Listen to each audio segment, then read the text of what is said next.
It's the 21st of May today and we're off to our next destination, a small settlement called Solitaire, which is famous for the apple pie at the bakery. Then on to our overnight camp at Camp Gecko, which is sort of a farm stay at 1,360 metres altitude. We'll be camping for the night before staying deluxe at our following destination. We cook up some breakfast at our outdoor kitchen before heading off. It's only about 120 kilometres, so no need for an early start. Not much footage of the trip, pleasant arid savanna and fairly relaxing drive over the dirt road.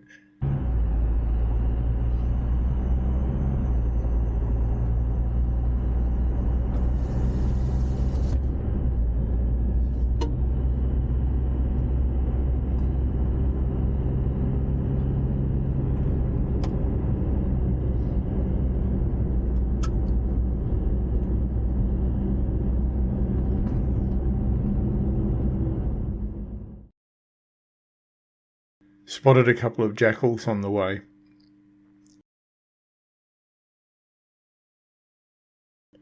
Solitaire is just a few buildings with the petrol station and, foremost in our mind, Moose McGregor's bakery. The bakery has the reputation for the best apple pie in Africa, so we went inside and placed our order. I'd been stressing with the traffic on the road that they'd run out, and they confirmed they had none left. Sigh. I must have looked so disappointed, but it turns out they were pulling my leg. They had a fresh batch ready to go. Yum. So we settled down for a coffee and dessert in probably the most unlikely place on the planet.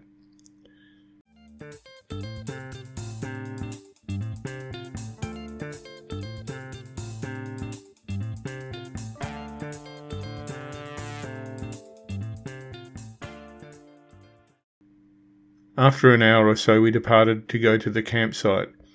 The mountains here are spectacular, and there is a pass nearby that climbs up to the Comus Highlands, so we decided to pass by the camp turn-off, go up to the pass and then come back. The view from the top is spectacular, distant ranges and wave after wave of peaks receding into the distance. That's where we'll be heading tomorrow. Someone has built a house up here. What a view!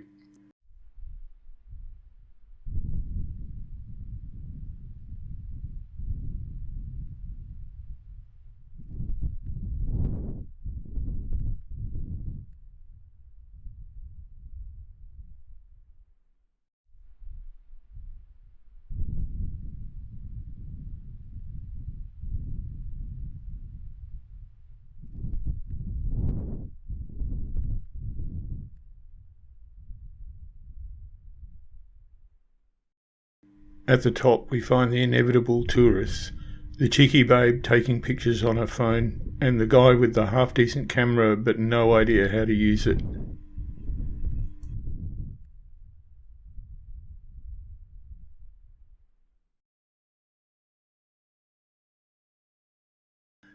We head back down and back to Camp Gecko. There's hardly anybody here, and since we have a four-wheel drive, they've given us moonlight camp at the top of the ridge.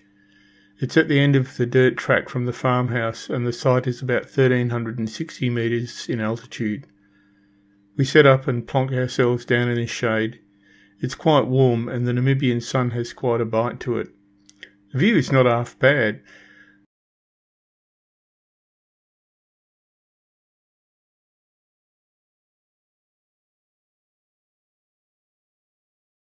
We have all mod cons, a mirror, sink, running water. That's our hot water system on the right with the chimney, wood-fired. This is the shower, and not the slightest hint of dampness, and the toilet is super fresh as well. It would be right up there with toilets with a view anywhere in the world.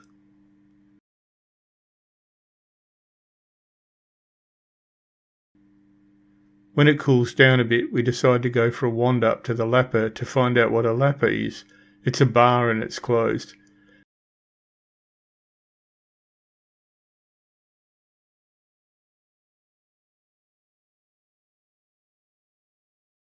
We could wander down the hill to get dinner and climb back up in the dark, but decide against it.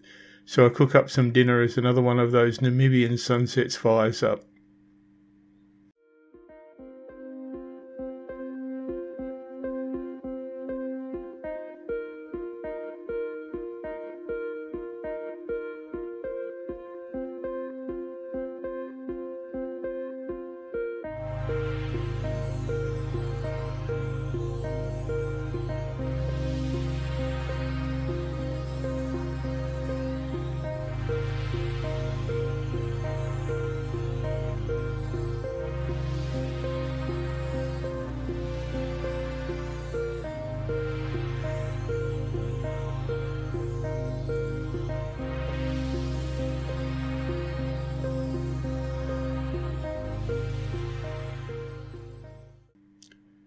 Once it gets dark, we find that the people next door have a light on and it looks like they're going to leave it on all night.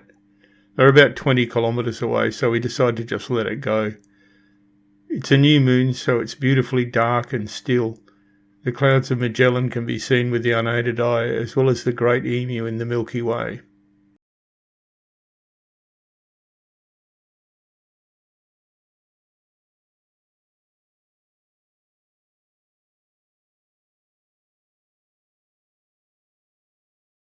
The 22nd of May today, and we're off to Walvis Bay and Swakopmund. These are two of the biggest cities in Namibia outside of Windhoek, with Walvis Bay being the main port. It's over 200 kilometres and I'm torn between sticking to the main road or skirting the Namib Desert along the D2186.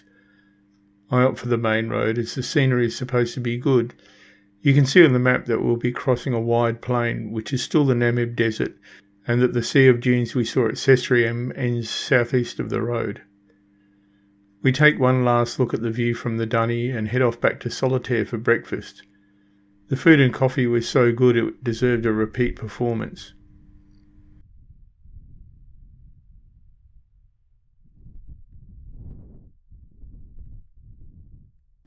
This is the farmhouse that had the light on all night.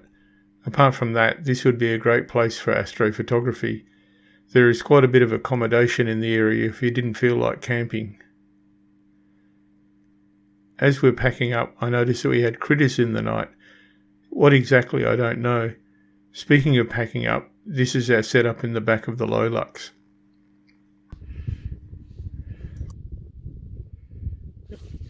Just a little video on our pack up. I can't see the screen. So this is basically how we're living for 4 weeks.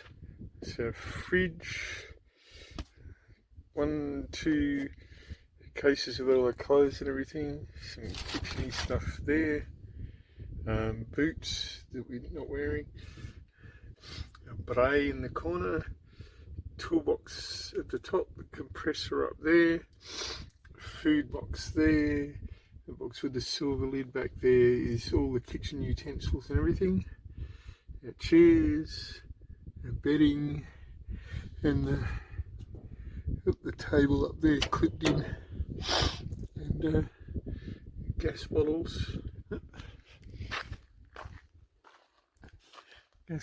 there, and our water tank for our washing up water and everything there, and old lady that turned 60 today. Anyway, we're just packing up. Don't know what the time is. About to hit the road. We're going back to Solitaire to the bakery or the cafe to get breakfast, and then heading into Swakopmund today because we're about halfway around. We have to head back down the same road that we came along yesterday to get back to Solitaire for breakfast.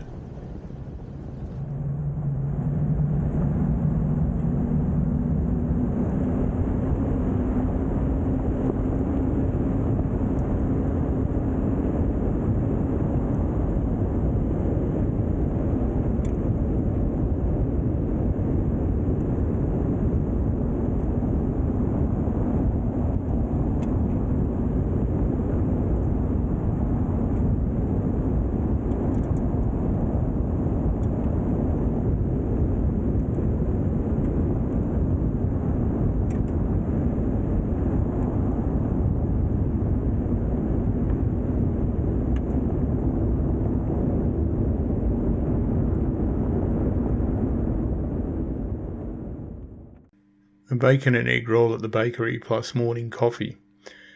We're going to forego lunch so the calories will fuel us for the day. We get a visit from a yellow mongoose looking for an easy breakfast.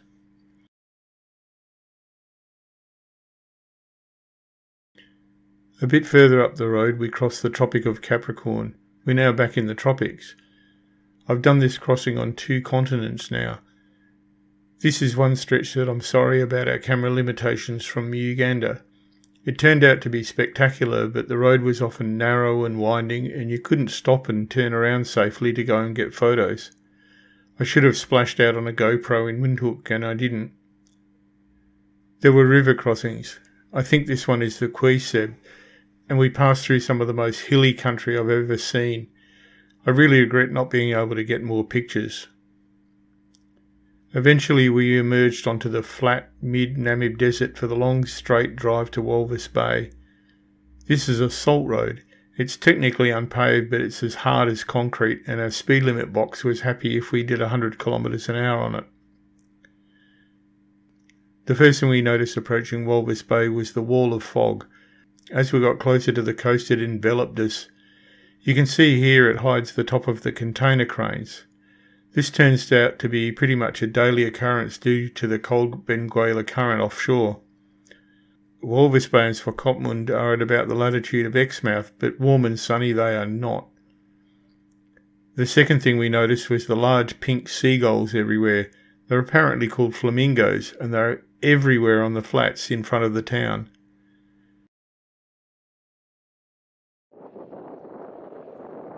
Flamingos are a bit pink. The light's a bit bad because there's a massive fog bank here, which is really surprised me. I don't know if you can see through the camera, but the mud bank up there is steaming.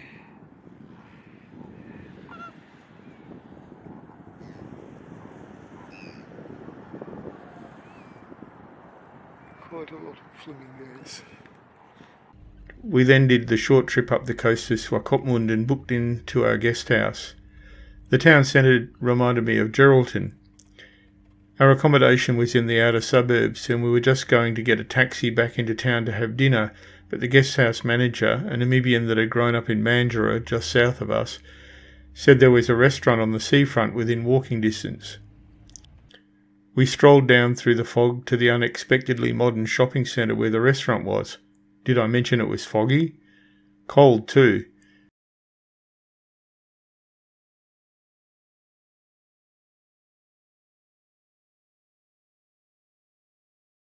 There was a small marina here, and as you can see, fishing is not permitted off the breakwater, but fishermen are fishermen and the sign was cheerfully ignored.